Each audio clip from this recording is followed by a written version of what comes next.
This is the Big O Show. This is the Big O Show.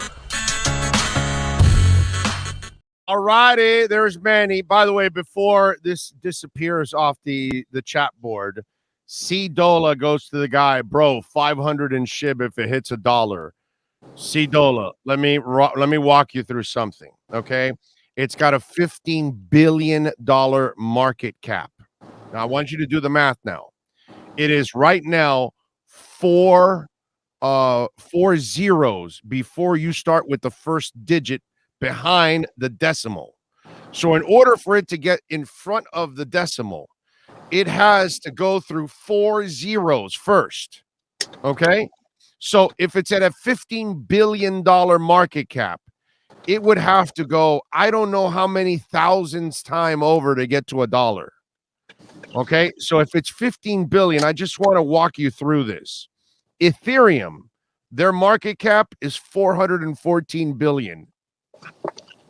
Okay, so just SHIB at being 15 billion, if it goes over, what is it, about 24 times, that won't even move.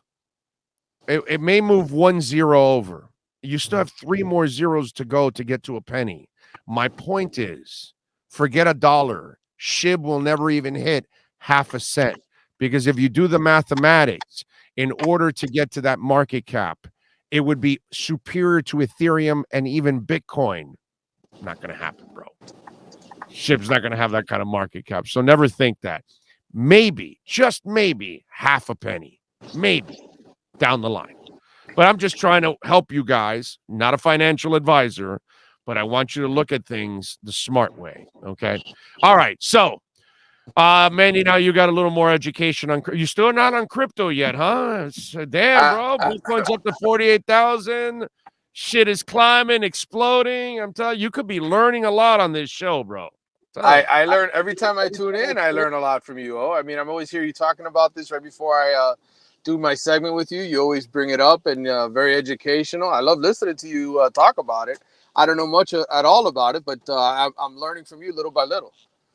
All right. Well, we got to get you like invested so you can like follow it and like, you know, set the kids up, because basically that's what I'm doing. I'm just trying to set my daughter up. I live my life already, bro. I mean, you know, I just need a couple bucks so I can go to a couple concerts. That's all I want to do. You know, I don't need anything else. I'm done. I live my life. So yeah, I'm basically busting my ass and trying to invest for her, not for me. You know what I mean? That's just kind of what it is. And that's what you're doing in life now, right? It's not about us anymore. It's all about them. It's all about them, kids. dude. It's all about them. All right. And for Manny, it's all about them also, them kids. All right. So how are we doing on the transfer portal? What are we hearing on the UM front? Well, they're kicking the tires on a few different kids, but the big name today was Josh White, who's a linebacker out of LSU. Former 4-star kid in the 2020 class. I think he played in 10 games as a true freshman during the COVID season, and last year was injured and kind of fell out of favor in the locker room just because LSU's a machine. I mean, they've always got elite recruits going there, and I think the kid's looking for a fresh start. Dave Aranda, of course, who is the coach at Baylor, was the one who was recruiting him there. And then left to be the head coach there. So Baylor, of course, one of the big schools after him as well. TCU's another. Miami offered him. I think the bigger storyline is that Miami's still looking for help on the defensive front. And I've told you this for over a month now. I think Mario, Cristobal looks at Miami's defense and says, hey, there's still some areas where we can add talent. They went out and they got the UCLA defensive end, Mitchell Agude, last week. He committed. That was a good pickup for them. They need pass rushers. And then I think the linebacker position, I think little by little as they've gone through camp, you realize, hey, man, that's still a position that we didn't do a good enough job recruiting. The previous staff didn't do a good enough job recruiting in terms of getting impact players, guys that you can count on. So I think the thought process is you keep kicking the tires. I told you it was going to go through the spring and through the summer. It never ends as those names pop in there. So we will continue. I told you about Mitchell Agude, I think, almost 2 months ago, right? Yeah. I think that's the first time I mentioned him to you. And you just have to watch the process as it goes little by little, week to week. He took his visits. I would assume this LSU linebacker, Josh White, will do the same thing. He'll take visits. and then decide on a school. Quarterback wise, how do you expect them to handle all of this? Because I mean, it looks like one guy for sure should start in Van Dyke, but you have such a highly recruited guy there in the wing. So I'm just wondering, is the kid going to be fine waiting his turn, or will the transfer portal talk come up for that backup position? Yeah, I mean, I think it's always going to be a fear, right? When you have a kid like Jake Garcia, who's talented, one of the top recruits Miami's had at that position for a long time. I think it's become evident that Tyler Van Dyke, running the first team, looks good. He hasn't taken any steps back through these first couple of weeks of spring ball. He's played well. He's performed well. Granted, he's had the better offensive line blocking for him. The first team offensive line is a whole lot better than the second team offensive line. And that's who's blocking for Jake Garcia. But I think, you know, it's one of those fears that's never going to go away because he's a talented kid. He was recruited by a lot of people. You know, he originally had committed to USC, but there were a lot of other teams on Jake Garcia that were, you know, that were interested in signing him. And so I think that's something that, again, just like the same way you're looking at Miami, adding guys on defense, I think, you know, you if you're Mario Cristobal and Frank Ponce and those guys, every day you're trying to remind Jake Garcia, you're one play away, you're one play away, you're one play away from being the guy. And, you know, I think as long as everything goes according to plan, I've mentioned NIL before with Jake. I think he's got $140,000 in NIL deals committed to him. You know, that should get him through this season as a backup and potentially, you know, a fill-in starter if Tyler goes down for a game or two. And then you go from there and you hope that Tyler goes pro after this year and Jake's able to step in and be the guy in 23. But, you know, that's always going to be a concern. So how's it feel for you that for many years you knew some of those guys were making more money than you, but you weren't seeing it? Now they're making more money than you, but you actually know about it now. I'm just wondering, how's it feel now to cover these kids that are supposedly, you know, in college to get an education and they get in that bank, baby. Hey, man, I was under no delusions when I covered these kids for the last 25, 30 years that they were all making money in some form or another, whether it was $1,000 handshakes or hey, take the boat out this weekend. I'm going to leave the keys in the ignition for you. Or, hey, take the Ferrari out, go to South Beach. I left you some money in the glove compartment. Michael Irving pulling in a brand new 300 ZX. Yeah, no, right. Listen, there's really nothing different except now that it's known, right? Now it can be official. Now they can sign contracts to make it official instead of being paid under the table. So it's just all it is to me is now it's tax deductible. Before it wasn't. So how has life changed? Are you hearing any stories about guys and well, I think it's changed for the I hate to use this word scrubs, but I think it's changed for the guys that aren't the stars, right? The guys who good for them. Right. They get to make some money now and not just go to the club for free and drink for free or whatever. There's kids that are making money and giving it to their parents and it's helping them out, you know. That's awesome. I think that's more along the lines of where now that it's that you're allowed to do it and you're allowed to sign these kids to contracts, it's helping those kids out. The ones that aren't going to go to the pros and make big money. You know, the guys that are this might be the only time in their life that they make money for playing football. By the way, I thought it was really cool when I went to Ruiz's office and I saw three athletes there. None of them were football players. They weren't even basketball players. They were like volleyball players and, you know, different types of sports. And they're you know, they have their own NIL deals and they were, you know, doing photo shoots and all that stuff to promote Life Wallet and all that. And I thought, you know, I'm thinking to myself, that is so cool that these kids, you know, that probably are normally hanging around with only a couple, you know, bucks in their pockets, that they actually now have, you know, a couple of extra dollars and hell, maybe even the burden of the parents not have to send them money. Now the kids can kind of earn a little money on the side. I found that cool because anybody that went to college back in the day, you know, you knew how it was, dude. You were eating cold pizza and you were searching for the best deals in, you know, to eat something, or you're waiting for, you know, 50-cent night for beers at a bar or something in a small college town or whatever. Everybody has the stories on how you had to live your life when you were in college, that it was kind of a budget type thing. I kind of like that because that takes that burden off of them.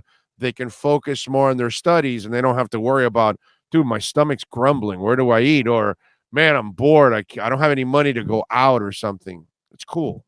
I'm happy. Yeah, I mean, that's the one thing that you have with Ruiz, and the contracts he's made, as well as the guy who owns the MMA gyms that made the deal with Miami players last year, that everybody got paid. Like, there's a lot of people that are making money Cool. that normally would not. And so, again, uh, kudos to them for taking care of those athletes. And that's the one thing about Ruiz, like you mentioned, it's not just the football players. He offered basketball players, he offered baseball players, Yeah. golf, Really cool. swimming, diving, all that. All of them have had the opportunity to get involved in this process. And so, it's not just about football.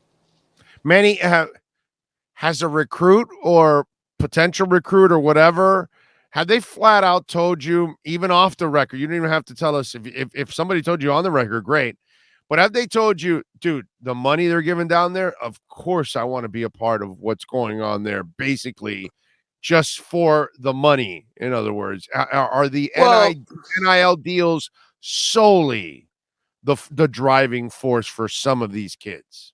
I think, kids like Brandon Innes, for instance, who's, we've talked about him. We had his parents on the show, right, a couple of weekends ago, Yeah. while I was driving them through Los Angeles. I think kids like him, they know that they're NFL type talent. So it's a little different. Like, they look at it as, hey, NIL is nice, but I want to be an NFL football player. I got to go to the best program to help me get there. And in that regard, I think Miami's playing catch up a little bit, with like the Ohio States of the world who've had all these receivers drafted, or even, Lincoln Riley with the quarterbacks and the jobs he's done with them, right? I think the elite kids still look at it as twofold. Hey, can I get NIL and can I get to the NFL?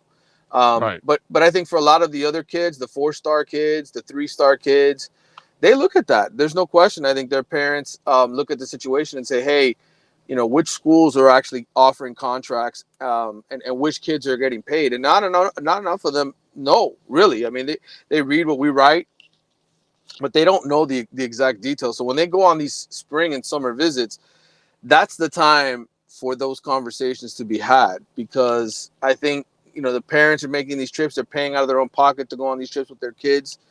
They want to know, hey, what can you offer us? How can you help us? We want to be able to go to games. How can you, what does your school do with NIL? And, who works behind the scenes to help? And I think having a guy like Ruiz at Miami is a huge, um, factor in terms of kids thinking to themselves, hey, man, I'll be able to have my parents fly down and watch me play now, because I'll make enough money for them to come down and do it. So without question, I think it helps Miami, but I also think there's a lot of competition out there. And I would say a lot of those SEC schools, a lot of those Big Ten schools, Pac-12, all the Power 5 schools, I think have some sort of setup where they're talking NIL with these kids in addition to what Miami's doing. All right, good stuff. Coaching wise, they're done, right? I mean, that's kind of that's over, right? And there's nothing else. Yeah, I mean, I would think at some point, if the Alonzo Highsmith thing is going to end up happening, where he comes on in a scouting type role, that still hasn't officially been hammered out or announced or done. But that's been something that we sort of anticipating. But outside of that, I mean, I don't personally anticipate any other coaching additions. But again, if somebody wants to join the staff, if Ed Orgeron tells Mario, hey, man, you know what? I'm going to be a year out of football. I'm still getting paid by LSU, but I wouldn't mind being an analyst, or I wouldn't mind being, having some sort of role on the team. He looked like he lost some weight, by the way. Yeah. Okay, yeah. So I didn't know if it was like an angle or the picture or something. He looked, but he looked thinner, dude. From the pictures I saw, he did. Listen, it's a different, right, pressure cooker when you're in the middle of it, when you're a head coach and you got all that pressure on you and all the responsibility. You're eating bad. I thought you were going to say he needs it to keep up with all the young women he's picking up. Well, no, that's a given, bro. That's a given with it. All right. Yeah. That's a given. Just want to make sure, because that's kind of what I thought when I saw him lose the way. I go, yeah, right. he wants to keep up with them young women. You gotta lose that weight, coach. You gotta drop some pounds, baby. You gotta drop some pounds. So he's dropping them pounds. All right, what are you working on in the athletics so folks can check you out? Yeah, well, I'm back at work. I'm off vacation. Although right now, I drove all the way down to thinking there's practice today, right? But it was close to the media, close to the public. I guess it was a scrimmage. I didn't get the memo, so I drove all the way down there for no reason. So I'm like, you know what? You can't go to the parking lot and try to get an angle from it or something. Get binoculars. No, man, these security guys, are something else, man. They got their eyes peeled. They've got the little. So they're junior cameras everywhere. Oh man, they're all over it. This is trying to break into the White House almost. But no, yeah. So tomorrow's pro day. I will be out there writing about pro day, Canes pro day, and then the Athletics doing a series. And I know this is a show, but just to tease the Athletic coverage, we're doing a series about programs on the rebound. Programs that have sort of fallen off, the Nebraskas of the world, the Tennessee's, the Arkansas. I got USF, which, if you remember, at one point Jim Leavitt had him number 2 in the country, and then even a couple years ago when Willie Taggart was there, they finished ranked in the top 25 twice with Quentin Flowers at quarterback, and then all of a sudden now they've been terrible. They can't recruit. They've been 1 in 10 and 2 and 9 or whatever the record was the last couple of years. All because you put some kid in a shed. I mean, come on. Well, right? No, that was Leavitt did? No, Leavitt wasn't the one that put the kid in the shed? No. That was either Leach or the coach from Baylor. Okay. I forget now. It's one of the other coaches. But what Leavitt did was he went into the locker room, grabbed the kid, threw him up against the locker, and punched him a couple times in front of the whole team. And apparently he was abusive towards other athletes on the team as well. And then he tried to lie about it. And then he tried to lie about it. Right. He tried to lie about it. He called the parents up. He tried to convince them, hey, this is what you need to tell them. And so anyway, Leavitt's been he's bounced around college football. He got back into it after coaching with the 49ers for a few years. But anyway, the whole point is I'm writing about USF. I'm going to talk to their athletic director and Jeff Scott, their coach, who used to be over at Clemson.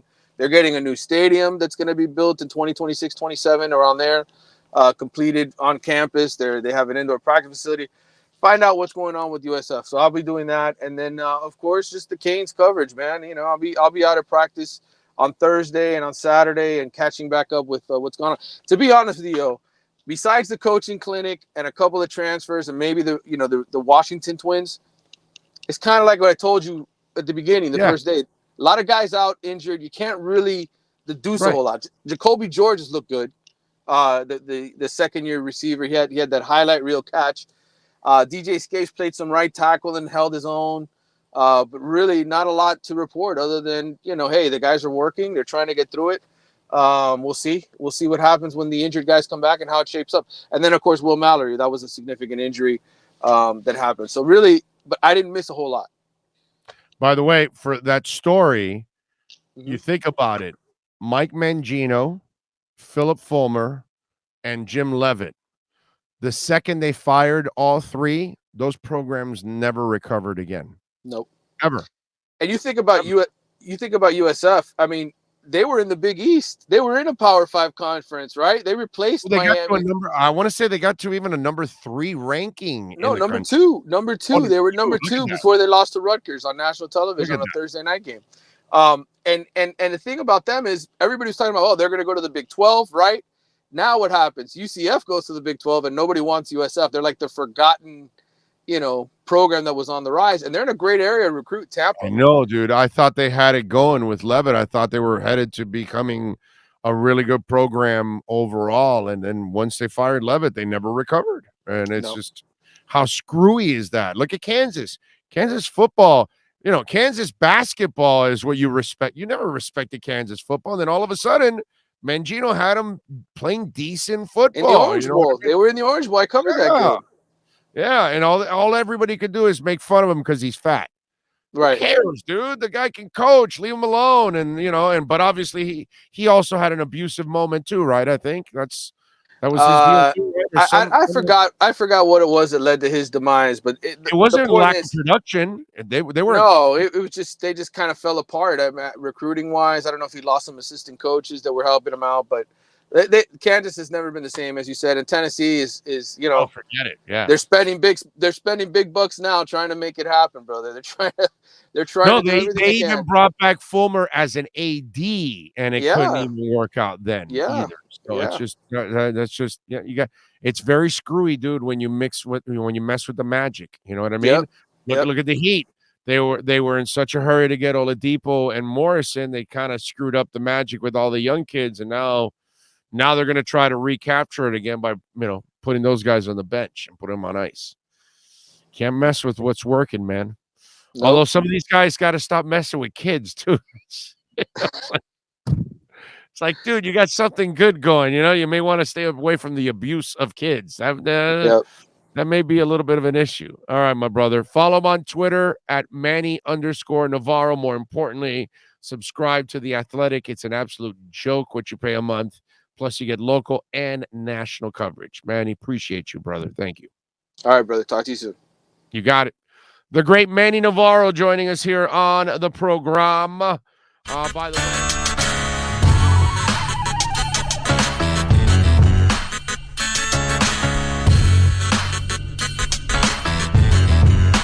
This is the Big O Show. This is the Big O Show.